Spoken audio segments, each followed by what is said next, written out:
Araujo against PSG, Eric against Monaco, Kubarsi against Benfica and now Kubarsi against Atletico Madrid. Barcelona की ये कहानी ना कभी ख़त्म ही नहीं होती है. Red card, champions league night, और ये चीज़ कभी चेंज नहीं हुई है. पता नहीं ये मेंटालिटी की दिक्कत है या हमने ये कस्टम बना लिया है या हमें झाड़ फूक करानी पड़ेगी, प्रसाद चढ़ाना पड़ेगा, कुछ करना पड़ेगा, 7:30 लगी हुई है, क्या है मेरे को समझ नहीं आ रहा. ये चीज़ हम अलग ही नहीं कर सकते हैं कि चैंपियंस लीग नाइट और एक प्लेयर ने रेड कार्ड नहीं लिया.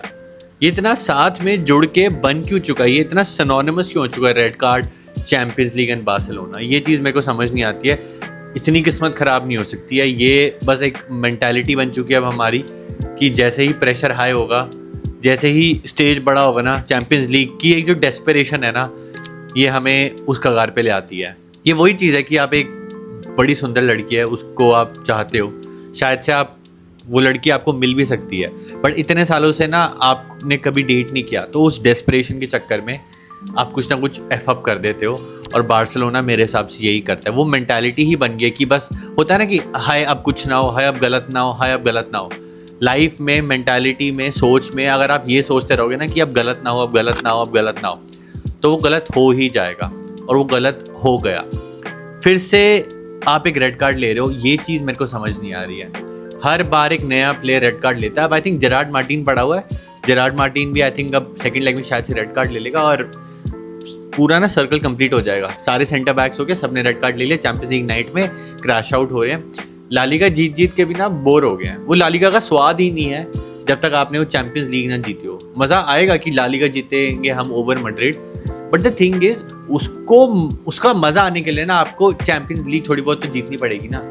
बट वो चैंपियंस लीग 11 साल से नहीं आई ना, तो फैन बेस की, मेरी, ये जो भी कंटेंट क्रिएटर्स है, जितने भी लोग बैठे हैं, सबकी ना मोटिवेशन खत्म हो चुकी है. सबका ना मन उठ चुका है कि यार ये मैं कब तक देखूं, मैं क्यों जागूं रात भर, मैं 4-4 घंटे 5-5 घंटे जो मैं सो रहा हूँ, अगले दिन बेकार गंदे मूड से ऑफिस जा रहा हूँ, कॉलेज जा रहा हूँ या स्कूल जा रहा हूँ, वो मैं क्यों लूँ.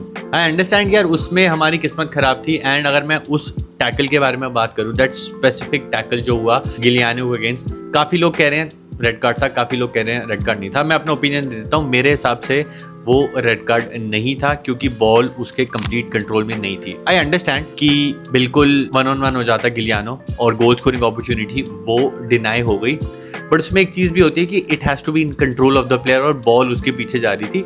लेकिन अब इस पर चर्चा करके, इस पर डिस्कशन करके हमें मिलेगा क्या? मिलना तो हमें कुछ है नहीं, क्योंकि वो मैच तो ख़त्म हो चुका है और वो मैच हम 2-0 हारे हैं. अब रियलिटी ये है कि 2-0 तो हारे वो कोई बात नहीं है. हमने रेड कार्ड लिया और उसी सेम तरीके से लिया और दुनिया हमें ऐसे ही याद करी जाएगी. हमारा फैन बेस, मैं उसको उसी तरीके से याद करूंगा कि क्वार्टर फाइनल, सेमीफाइनल्स में एक रेड कार्ड तो बनता ही है. We can debate as much as we want, but the reality won't change. और एक चीज़ जो मेरे को बहुत ज़्यादा दुख देती है ना, देखो लालिगा वाली गेम में जेरार्ड मार्टिन वाला शायद से रेड कार्ड हो सकता था, नहीं मिला, कोई नहीं यार, हमने एक्सेप्ट कर लिया. एचआरबी वाला हमें फाउल मिलना चाहिए था लालिगा में, हमने वो भी एक्सेप्ट किया. बट हमें ये भी एक्सेप्ट करना पड़ेगा जो कोके ने फाउल किया था ऑन लमीन यमाल, जो वो ऑलरेडी एक येलो कार्ड पे था, वो अगेन मेरे ओपिनियन में 2 येलो करके एक रेड कार्ड हो सकता था. अब यहाँ पे वार इंटरवीन नहीं करेगा क्योंकि सेकंड येलो पे वार इंटरवीन नहीं करता. ये रूल है ना, वो आएगा अपकमिंग फीफा वर्ल्ड कप में. अभी तक तो ये नहीं है, बट रेफरी को मेरे हिसाब से सेकंड येलो देना चाहिए था और दोनों टीम 10 मैन हो जाती तो एक फेयर एंड स्क्वायर गेम हो सकती थी. बट हमारे बोलने से या चर्चा करने से या इंटरनेट पे शोर मचाने से कुछ नहीं होगा. अनफॉर्चुनेटली वहाँ पे उसको नहीं मिला, लेकिन we had to play better football. Red card नहीं मिला, चलो कोई बात नहीं, but we had to play better football. We did not have to take that red card. और हमेशा ना एक डिबेट रही है, हमेशा मेरी एक डिबेट रही है आराउखो, एरिक, कुबार्सी से या किसी से भी. पेनल्टी भी दी थी कुबार्सी ने in the Inter Milan game. मेरी ये डिबेट रही है यार, वर्स्ट केस सिनेरियो क्या होगा. आपने पेनल्टी दे दी थी कुबार्सी ने, एटलीस्ट हमने फाइट बैक तो किया था इंटर मिलान वाली गेम में. रेड कार्ड लेना मतलब अपनी टीम को 10 मैन कर देना. आप डिसएडवांटेज में जा रहे हो, आप अपने आप को एक ऐसे सिनेरियो में डाल रहे हो कि यहाँ से खेलना आपके लिए इतना मुश्किल हो जाएगा. आप बैक फुट पे चले जाते हो, खा लो goal, I do not care. Araujo, Cubarsi, Eric, कोई बात नहीं भाई, खा लो गोल, दे दो पेनल्टी, अपनी टीम को चांस तो दो. इंटर मिलान वाली गेम में हमने देखा पेनल्टी दी कुबार्सी ने, अपनी टीम को चांस तो दिया, हमने फाइट बैक करने का ट्राई तो किया, बट जब 10 मैन चले जाते हो ना, आप अपनी टीम को चांस ही नहीं देते हो. It is over before the final whistle. And stepped up Julian Alvarez और उसने वो फ्री किक मारी. और वो सिर्फ उसने फ्री किक नहीं मारी है, उसने एक अनाउंसमेंट कर दिया कि सुनो बार्सिलोना फैंस, ये जो तुम फेक न्यूज़ चलाते रहते हो और जितना भी एजेंडा चलाते रहते हो और जितने भी तुम्हारे फैन पेजेस बोलते रहते हैं ना, मैं आने वाला हूँ, हुलियन अल्वारेज आने वाला है, ही लव्स बार्सिलोना, वो एक तमाचा था. वो फ्री किक नहीं थी, वो एक तमाचा था हमारे बार्सिलोना फैन बेस के ऊपर. हुलियन अल्वारेज नहीं आ रहा है. एथलेटिको को अगर आप फॉलो करते हो, उनके फैन पेजेस फॉलो करते हो ना, तो सच्चाई ये है कि Julian Alvarez is signing a new contract. He soon to sign a new contract at Atletico Madrid. Barcelona वाले जितने भी अब चला ले एजेंडा, जितने भी अल्वारेज को लेके जो भी करना है, रियलिटी यही है. और वो एक तमाचा था जो हमें बहुत जोर की पड़ गया है. लोग कह सकते हैं वो ऑडिशन दे रहा था कैंप नाउ के लिए, बार्सिलोना में आने के लिए. नहीं हो रहा ये. और मैं यहाँ पे कोई नेगेटिव नहीं हो रहा, ये एक्चुअल फैक्ट्स हैं. अगर आप फॉलो करो एथलेटिको के फैन पेजेस या जो भी रूमर्स हैं, you would know that he is signing a new contract. यार फिर सेकंड हाफ में हमने थोड़ी मेंटालिटी दिखाई, लेकिन फिर वो मोमेंट हो जाता है. मूसा पास डालता, आई थिंक पूबिल था, पूबिल ने वो बॉल पकड़ ली. And in my opinion Hansi Flick ने भी कॉल आउट किया, कुंडे ने किया, अराउखो ने किया, सब ने ये चीज़ कॉल आउट करी. And in my opinion that was a red card and penalty.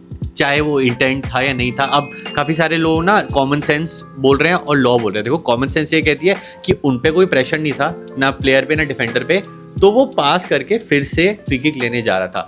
But जो लॉ कहता है और जो करेक्ट है मेरे हिसाब से, मेरे ओपिनियन में भी, बॉल स्टेशनरी थी, बॉल डाली पूबिल को, पूबिल ने कंफ्यूजन करी, उसको थोड़ा ब्रेन फार्ट मोमेंट हुआ, ब्रेन डेड मोमेंट हुआ, उसको लगा शायद से वो पास कर रहा है, उसने हाथ लगा दिया एंड उसने गोल किक फिर से लेने का ट्राई किया. In my opinion that was a red card. In my opinion that was a penalty. और यहाँ पे हमें नहीं मिला. यहाँ पे हमारे साथ थोड़ी इनजस्टिस हुआ है. अगर मैं बाकी सारे ओपिनियन बोल दूँ, चलो ठीक है वो रेड कार्ड था, चलो कोके वाला इतना फाउल स्ट्रॉन्ग नहीं था, सेकंड येलो नहीं मिला, वार इंटरवीन नहीं हुआ, बट दिस वॉज ब्लेटेंट था. इसमें कोई दो राहें नहीं है. उन दोनों के बीच में कन्फ्यूजन हुई है, बट कन्फ्यूजन का मतलब ये नहीं होता कि वो पेनल्टी नहीं है और वो रेड कार्ड नहीं है. मेरे ओपिनियन में तो था. बाकी आपको जो लगता है मेरे को नीचे कमेंट करके ज़रूर बता देना. 1-0 की लीड से हार के जाते ना कैंप नाउ से, मुझे इतना दुख नहीं लगता. मैंने बहुत बार स्ट्रीम पे बोला था, आई विल टेक दिस 1-0. हम 10 मैन टीम है, 1-0 चलेगा, आई डू नॉट माइंड. लुकमन को हमने अच्छा खासा रोका हुआ था, आई वॉज हैप्पी. 10 मैन में हम बहुत बढ़िया खेल रहे थे, अच्छी इंटेंसिटी दिखा रहे थे, वी हैड द चांसेस, हम स्कोर नहीं कर पाए. It was one of those days जब बॉल अंदर नहीं जा रही थी. बट जब वो सेकंड गोल अंदर गया ना, दिल टूट गया और उस टाइम पे उम्मीद चली गई. आई विल बी ऑनेस्ट, उस टाइम पे ना मेरी उम्मीद चली गई कि हर बार ना रेमोंटादा, हर बार कमबैक होगा, हर बार ये वाली कहानी will not work. Sometimes you just have to accept that हमारे पास ना वो शायद से मेंटालिटी नहीं है, क्योंकि हमारे पास वो प्लेयर्स नहीं है, क्योंकि हम ना एक बड़ी प्रॉब्लम पे ना सिर्फ टेप्स लगा रहे हैं और इस पर कोई गलती नहीं है. ये सारी गलती ना ट्रैक बैक होती है बार्टोमेओ के टाइम से. अगर हम फाइनेंशियल क्राइसिस में नहीं आते ना, तो हमारे पास बेटर प्लेयर्स होते जिनके पास बेटर मेंटालिटी होती और हम स्क्रैम्बल नहीं कर रहे होते लोन प्लेयर से, सिर्फ रैशवर्ड से या सिर्फ अपने अकेडमी प्लेयर्स जिनके पास इनएक्सपीरियंस है, सिर्फ उनसे मैनेज नहीं कर रहे होते. ऐसा नहीं कि वो ख़राब कर रहे हैं. रैशवर्ड ने बहुत अच्छा परफॉर्म किया जो वो मैनचेस्टर यूनाइटेड में करता था. कुबार्सी ने हमें बहुत बढ़िया, बीइंग अ टीनेजर, इतनी सॉलिड बैकलाइन प्लेयर बन के हमारा centre back, ball playing centre back बना है. बट कभी कभार ना आपको वो एक्सपीरियंस प्लेयर्स चाहिए होते हैं जो ये वाली नाइट्स मैनेज कर लें. एंड लपोटा डेको को गाली देके अब क्या कर लोगे भाई? उनको गाली देके क्या कर लोगे? कोई पॉइंट ही नहीं है. सारी चीज़ें ट्रैक बैक होती है वही बार्टोमेओ के टाइम से और हमें आगे बढ़ना है. हमें एक्सेप्ट करना पड़ेगा कि right now the club is not ready to fight in the latter half of the Champions League, क्योंकि हमारे पास वो प्लेयर्स नहीं है क्योंकि हमारे पास पैसा नहीं है. वो विशियस सर्कल में हम फंसे हुए हैं. वो कब निकलेंगे?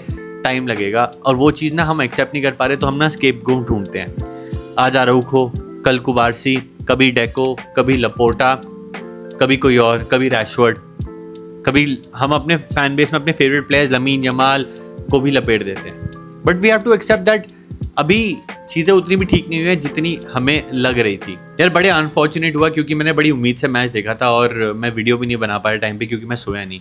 एंड ये सारा ना रात को जागना, मैच देखना, it's affecting my work, it's affecting my personal life और बड़ी सारी चीज़ अफेक्ट हो रही है. स्पेशली तो नींद, 4-4 घंटों की नींद पे ना एक नॉर्मल आदमी जो काम भी करता है उसको दूसरी चीज़ें भी देखनी होती है, वो काम नहीं कर पाता. And I think it's time to make a decision for me as well. कब तक ये चलता रहेगा? लाइव पे बैठते हो इतनी नेगेटिविटी आती है. अपने फैन से ही नेगेटिविटी आती है, ये बोलते हो कि यार तुम सपोर्ट क्यों कर रहे हो इसको, ये बेकार प्लेयर है, वो नहीं है। मैं सपोर्ट इसलिए करता हूँ क्योंकि हम उनकी जगह पे नहीं है। ना मैं लपोर्टा की जगह पे हूँ, ना मैं डेको की जगह पे हूँ, ना मैं आराउखो, कुबार्सी, इन सब की जगह पे नहीं हूँ। हम में से कोई भी नहीं है। हम अपने घर पे बैठे हुए फैंस देख रहे हैं, तो इनको मैं ना बेनिफिट ऑफ द डाउट देता हूँ, क्योंकि इतने प्रेशर सिचुएशन में ना कोई भी ग्रम्बल कर सकता है। जिस सिनेरियो में बैठे हैं लपोर्टा, डेको, अराउखो, लमीन, फेर्रान, गाली देना बहुत आसान है। गाली दी, आगे बढ़ जाओ, कोई बात नहीं यार, गाली दो, आगे बढ़ो, बेकार हैं, फिर लाइव स्ट्रीम पे आओ, कंटेंट क्रिएटर की गाली दो, तुमने सपोर्ट कैसे कर दिया, you are blind, you are this, तुम्हारी वजह से मेरा क्लब बर्बाद हो रहा है, ये सारी चीज़ें बोल के निकल लो। But the difficult part is to do that job. Difficult part है लाइव स्ट्रीम पे बैठना 4-4 घंटे जब आपकी लोअर बैक में दर्द हो रही है। डिफिकल्ट पार्ट है कि ये क्लब को ना रूइन से वापस लाना। डिफिकल्ट पार्ट है जब आपके पास पैसे नहीं है प्लेयर साइन करना और लोगों से गाली सुनना कि तू प्लेयर साइन क्यों नहीं कर पा रहा। डिफिकल्ट पार्ट है चैंपियंस लीग नाइट में सेंटर बैक बनना, स्ट्राइकर बनना और वो गोल मिस करना, और उसके बाद कम बैक करने का ट्राई करना मेंटालिटी वाइज, जब सारी दुनिया आपको गाली दे रही है। एंड आई थिंक ये एक आई ओपनर था मेरे लिए। I have to make certain decisions now कि क्या सही है मेरे लिए। एंड इरिस्पेक्टिव अपने सब क्लब को तो मैं सपोर्ट करूंगा ही, बार्सिलोना को तो मैं देखूंगा ही। इसी चक्कर में मैंने स्पेनिश सीखी थी, इसके चक्कर में मैंने अपना सारा करियर डेडिकेट किया था टुवर्ड्स स्पेनिश, स्पेन। ये रहेगा, ऑब्वियसली रहेगा, बट थोड़ी इंटेंसिटी ऑब्वियसली अब कम होने वाली है, क्योंकि the reward is not there. Specially support from the fans जो डेली आते हैं, वीडियोज़ देखते हैं, उनकी तरफ से बहुत बहुत बहुत ज़्यादा नेगेटिविटी है। मैं पॉजिटिव इसलिए रहता हूँ क्योंकि हम उस सिनेरियो में नहीं है। हम आप में से कोई सिनेरियो में होगा तो प्रॉब्ली इससे वर्स्ट करेगा। But anyway guys, it's time to move on. देखते हैं कम बैक। दिल से मैं चाहता हूँ कम बैक होगा, और बहुत सारे फैंस ये चाहेंगे कि कम बैक ना हो। जो उनकी वो है रियलिटी उन्होंने अपने मन में बनाई हुई है कि ये क्लब जो मैं बोल रहा हूँ वो सच हो जाए। भाई मैं चाहूँगा कि मैं 1000 बार गलत हूँ बट मेरा क्लब ना आगे बढ़ जाए, लेकिन काफ़ी सारे फैंस की ना ये मैंटालिटी नहीं है। इट इज़ फाइन यार, इट इज़ फाइन। मैंने बहुत साल स्पेनिश जानी है, फुटबॉल देखा है, बट कंटेंट नहीं बनाया है। So I think I can still do it, which is fine. Spanish में मैं काम करता हूँ, स्पेनिश में अभी भी बोलता हूँ, स्पेन में अभी भी जाता हूँ। मेरे लिए तो कंटिन्यू रहेगा ही रहेगा, तो नॉट अ प्रॉब्लम। पेसिमिस्ट मैं फिर भी नहीं बनूंगा, मैं फिर भी ऑप्टिमिस्टिक एक आदमी रहूँगा। अनफॉर्चुनेटली ना ऑप्टिमिस्टिक होना on the internet is made fun of, आपको गालियाँ पड़ती है। तो I think I take a call now, and कोई रिवॉर्ड ज़्यादा है नहीं टू बी ऑनेस्ट। तो this my take guys. I will still say अकेले बैठ के मैं लाइव करूँगा। लाइव अब से शायद से नहीं होगी, कभी कभार अगर फारूक भाई और साथ लाइव कर रहे होंगे तो मैं आ जाऊँगा। Till then guys, thank you so much, see you in the next one. विस्का बार्सा सिएम्प्रा, विस्का Catalunya. I love my club and I will always love irrespective.